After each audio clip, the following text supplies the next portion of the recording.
Friends, welcome to my channel. So friend, आज हम इस वीडियो में डिस्कस करने वाले हैं BA second year English literature के फर्स्ट पेपर के बारे में।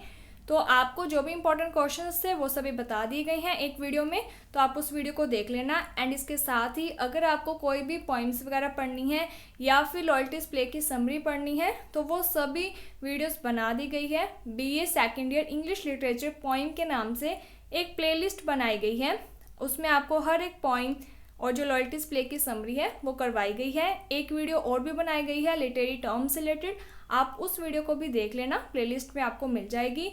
ये सेकंड वीडियो है, इसमें जो स्टार्टिंग के 3 क्वेश्चन है आज के वीडियो में वो मोस्ट इंपॉर्टेंट है। इन क्वेश्चंस को आप अच्छे तरीके से पढ़ लेना। आपके सेक्शन ए में टोटल 10 क्वेश्चन आते हैं, जिसमें से आपको 7 क्वेश्चन करने होते हैं।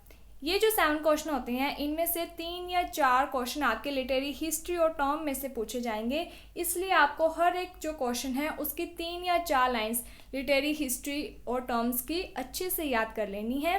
सो स्टार्ट करते हैं। फर्स्ट है, उसका नाम है what is theatre of the observe. तो ये जो क्वेश्चन है इसका आंसर हम देख लेते हैं। आपको जो आंसर है वो सिर्फ 3 या 4 लाइंस का ही पढ़ना है।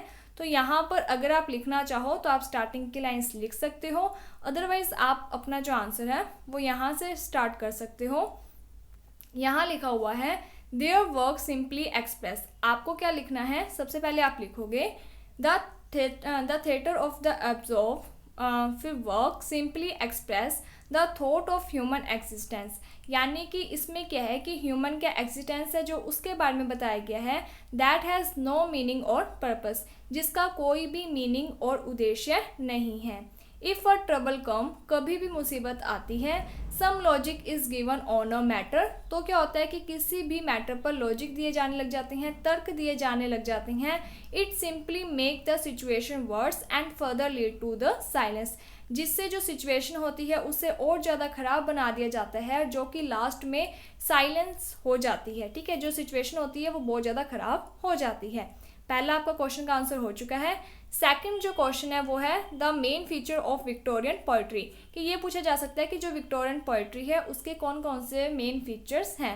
आपको 2 नाम वहाँ पर बताने होंगे, तो आप कौन सी लाइन्स लिख सकते हो तो देख लो।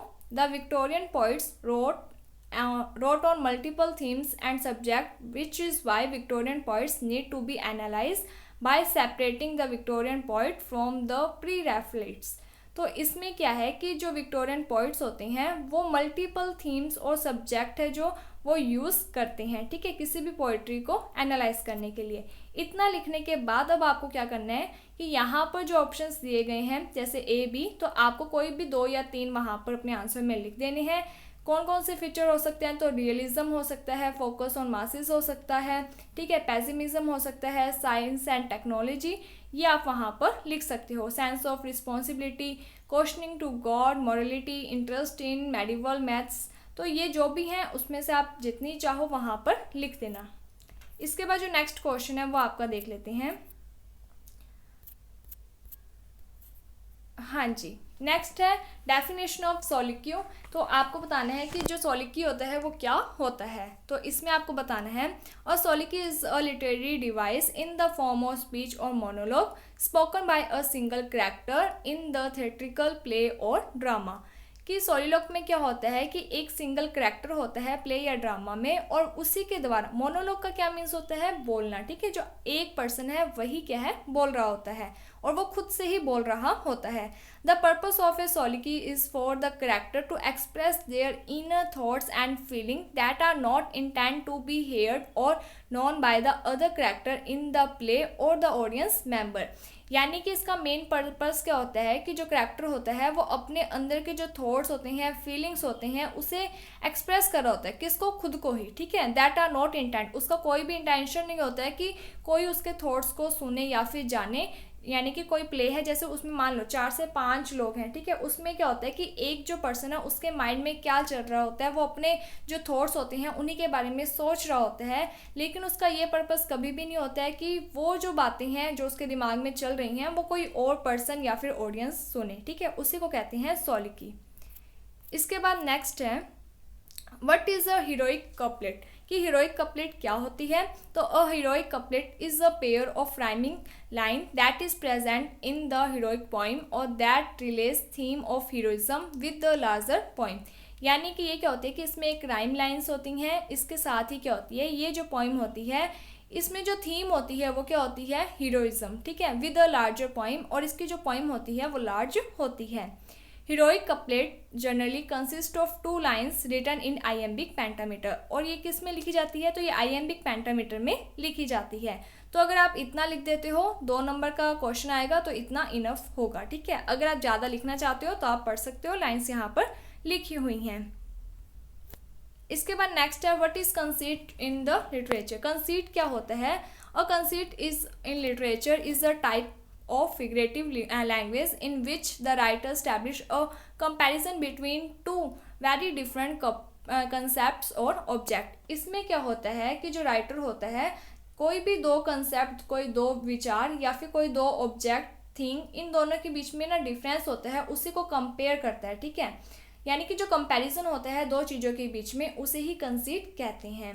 Conceit is a specific use of extend metaphor. इसमें क्या है कि बहुत सारे मेटाफर्स का यूज़ किया जाता है। मेटाफर का मीन्स क्या होता है, तुलना करना। Conceit in literature often use multiple metaphors, यानी कि जो कंसीट होती हैं इसमें क्या होता है कि मल्टीपल मेटाफर्स का यूज़ किया जाता है। कुछ वर्ड्स अगर आप छोड़ना चाहो, हार्ड हो, तो आप छोड़ सकते हो। सिमिल्स का यूज़ होता है to create and enhance the comparison, जिससे कि जो कंपैरिजन है वो दिखाया जा सके। तो अगर आप यहाँ तक लिखना चाहते हो तो इनफ है, इसके अलावा आप लिखना चाहते हो तो बाद वाली लाइन्स आप लिख सकते हो। इसके बाद नेक्स्ट है एपिक। एपिक क्या होता है, an epic is a long narrative poem that is evaluate and defined in theme, tone and style, कि ये एक नरेटिव पोइम होती है जिसमें थीम, टोन और जो स्टाइल है वो सब बताया जाता है एज ए लिटरेरी डिवाइस, एक लिटरेरी डिवाइस के रूप में। An epic celebrates heroic deeds and historical important events. यानी कि इसमें क्या है कि जो हीरोइक के डीड्स, जो भी महान काम किए जाते हैं, डीड का मीन्स होता है जो भी हम महान काम करते हैं वो यानी कि दिखाए जाते हैं, एंड इसके साथ ही हिस्टोरिकली यानी जो भी इंपॉर्टेंट इवेंट्स वगैरह होते हैं वो सब यहाँ पर दिखाए जाते हैं। अगर आप यहाँ तक लिखना चाहो तो भी ठीक है, अगर आप आगे के 2-3 लाइन्स लिखना चाहो तो आप लिख सकते हो।